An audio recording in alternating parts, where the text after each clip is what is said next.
अब आपको मिलवाने जा रहे हैं सईदा शरीफ तहसील फालिया जिला मंडी बहाउद्दीन के ऐसे नौजवान से जिसने ईमानदारी की मिसाल कायम कर दी। कमर जावेद हज्जन जो पेट्रोलिंग पुलिस में एज अ कांस्टेबल अपनी ड्यूटी सर अंजाम दे रहे हैं। गुज़िश्ता दिनों अपने दोस्तों के हमरा नारायण कागान का विजिट किया। विजिट के दौरान रास्ते में तहसील बालाकोट के करीब मस्जिद के सामने रोड पर एक बटुआ मिला जिसमें 50,000 रुपये नकदी और एक अदद असली शनाख्ती कार्ड था। शनाख्ती कार्ड के मुस्तकिल पते से मुतल्लिका बंदे को तलाश किया।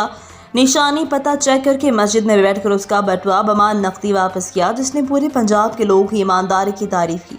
खसूसी तौर पर कमर जावेद हजन उनके दोस्तों की तारीफ की और उन्होंने बताया कि मैं एक मजदूर आदमी हूँ, ये पैसे मेरे पास किसी की इमानत है। अगर ये पैसे मुझे आज ना मिलते तो मेरे लिए बड़े परेशानी का बायस बना था। आखिर में फिर सब भाइयों का शुक्रिया अदा किया। जज़ाकल्लाह जी, मैं तहसील बालाकोट का रहने वाला खोले यूनियन कौंसिल बनूर का रिहायशी हाँ। ये साढ़े मेहमान इन सारे पंजाब की तरफों आए हुए हैं, पंजाब तो ऐसे टूर आए हुए सैर सपाटे वास्ते आए और मस्जिद के करीब पहुंचे ने।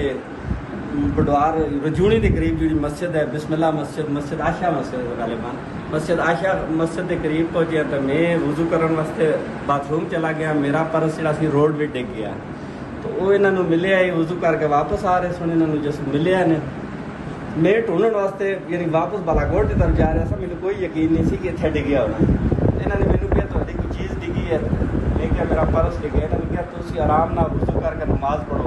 मैं नमाज पढ़ी, नमाज पढ़ने तो बाद मेरा पर्स मेरा नाम पुछ के तस्दीक करके मेरा ID कार्ड भी सी इन्होंने मेरे हवाले कर दिया जिहदे विच 50,000 रुपया भी सी। बहुत शुक्रिया। बस ठीक है जी, बहुत मेहरबानी, बहुत शुक्रिया जनाब। अल्लाह पाक तुहाडा सफर आसान करे।